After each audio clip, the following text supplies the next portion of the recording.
Rob, Christmas time is always the time that we cross our fingers too and pray that we've got good ice up on Lake Erie and the inland lakes so we can get into some ice fishing action. Yeah, once it thickens up, some people are pretty crazy. They'll go when it's only 4 inches or so. Me, I need it when it's about 10 or 12 inches. But anyhow, let's get into these products. If you're looking for something for ice fishing for your loved one, the little short rods are what you're looking for. Also, they have the little tippet, so it helps you. It's a little indicator for when you have a bite. This isn't properly set up right now, but these are good to have here. Also keep in mind the fluorocarbon line, or they even have ice line too now, specifically for ice fishing. One thing that's really clutch that I think is, a price point item that's easy to buy are the cleats to throw on the bottom of the boots. It's very hard to walk on ice when you have your big clunky boots on that you're trying to stay warm with. You definitely need that traction there. So keep that in mind. Obviously, something that looks like a big ladle here is very crucial as well to keep the ice from forming in the hole when you're fishing. You got to scooping that ice out, and that's something that every ice fisherman needs in their arsenal. Something else here too. Some people set the tippets up to be unmanned in essence, so you can set up a couple rods on some holes, and that way you could kind of keep working an area and have some fun there. You can't forget this, Rob, either. You got to be able to make a hole in the ice. You got to make a hole in the ice. They've got augers that range anywhere from $40 all the way up to electric power augers if you're going to drill a bunch of holes. For the average ice fisherman to get started, just a little hand cranking auger, $40, you're good to go, and you're out there on the ice. Little sweat and elbow grease will get you a hole going. And lastly too, let's point out, this is very nice too now. Using technology, you can see the camera.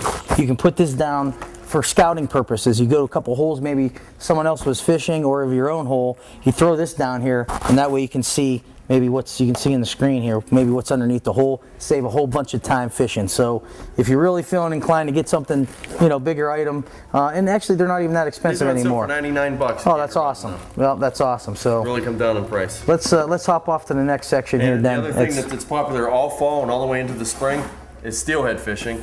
The first thing we recommend with steelhead fishing is you got to have a nice pair of waders. Definitely. Thick, something that's going to keep you warm, because you're walking through water that's near freezing temperature. Right.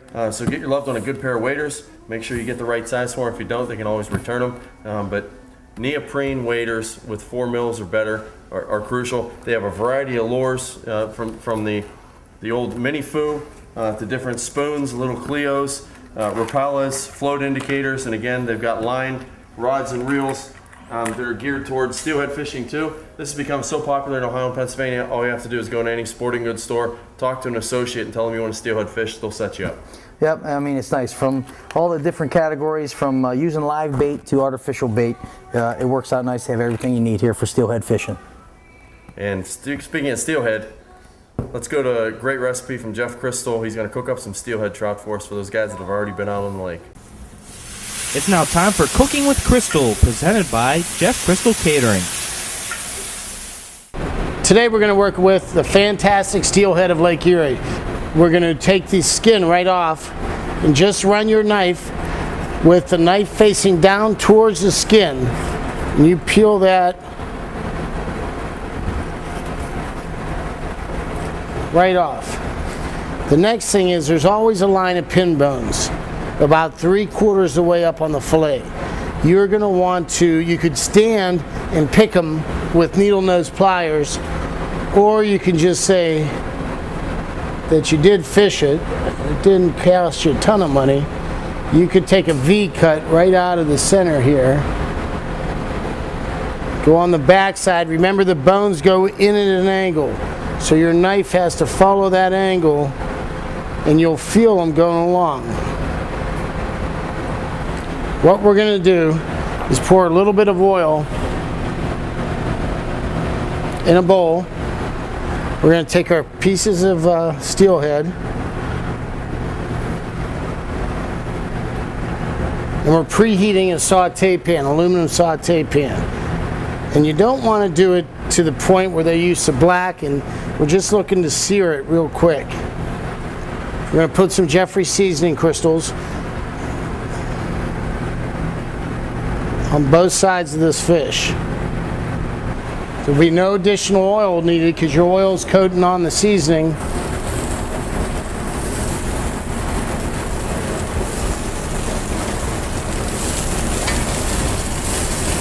Might be good if you're worried about the smoke in the house, take it outside and do it right on your gas grill. Once it's seared, that's just like cauterizing a cut. It's going to hold the juices in. So now what we're going to do is cut our heat back. In the meantime, we're going to start a little bit of a cream sauce. We're going to take, once again, a little bit of shallots.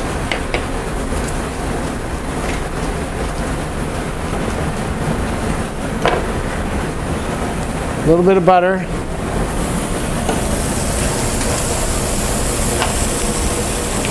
What you don't want to have is the crispiness of the shallot. You want to make sure that that's cooked until it's translucent. If you can see through it, you've lost your texture in the shallot, so it won't be offensive when you bite into it. We're going to take some white vermouth.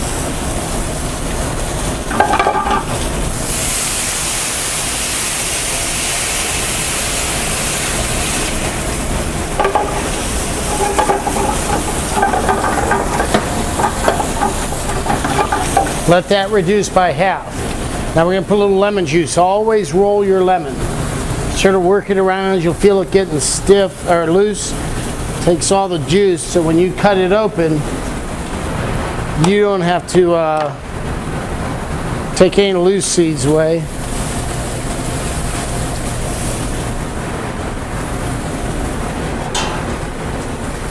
Touch of chicken stock. About a cup of heavy cream. Now we're going to take our steelhead. You want to leave a little bit of the steelhead. It doesn't have to be all the way cooked till it's bone dry. Now we're going to add a touch of Dijon mustard.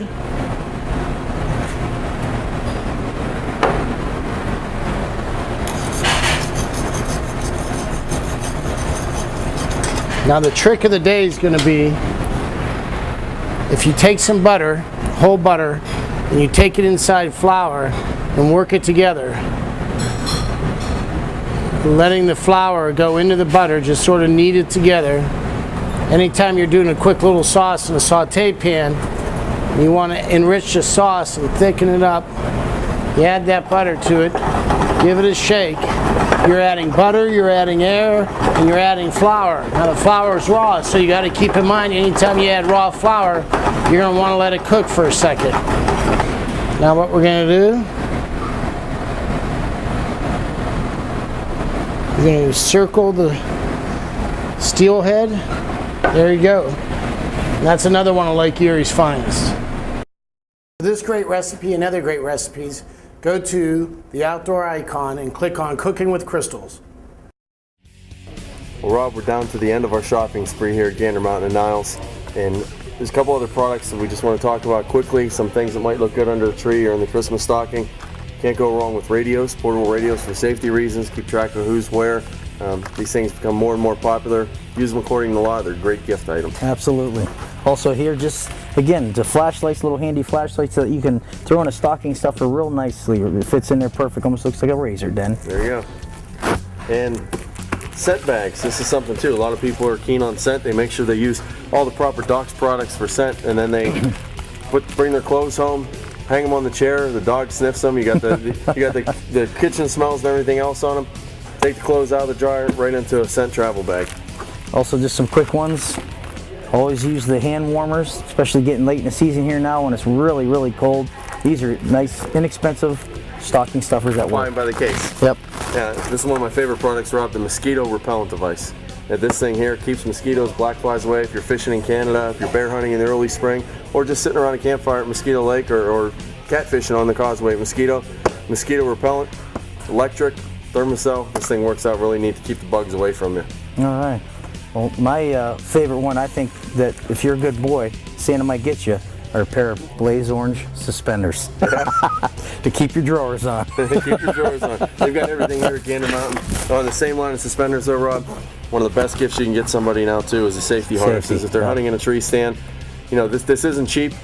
but life's not cheap either. This is something, if you want your loved one to come home from that hunting trip, this is a great product from Hunter Safety System. It's going to run you about $100, but you can ensure that your loved one's going to stay safe in that tree stand. Well, sounds good, Dan. And of course, Rob, I know you're going to have plenty of Doc's products in your stocking, as will I.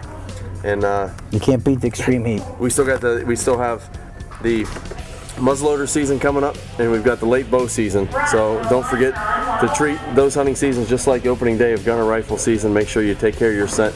Do what you can to get that big buck. Sounds good, man. Well, it was a good Had time great here. show, Rob. Had Great fun. time out Had here at fun Gander shopping. Mountain. I can't wait to open my gift from you. I'm ready to go shopping.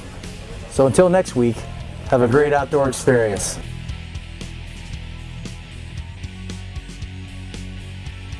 This week's Outdoor Icon Tip of the Week is brought to you by American Institute of Taxidermy.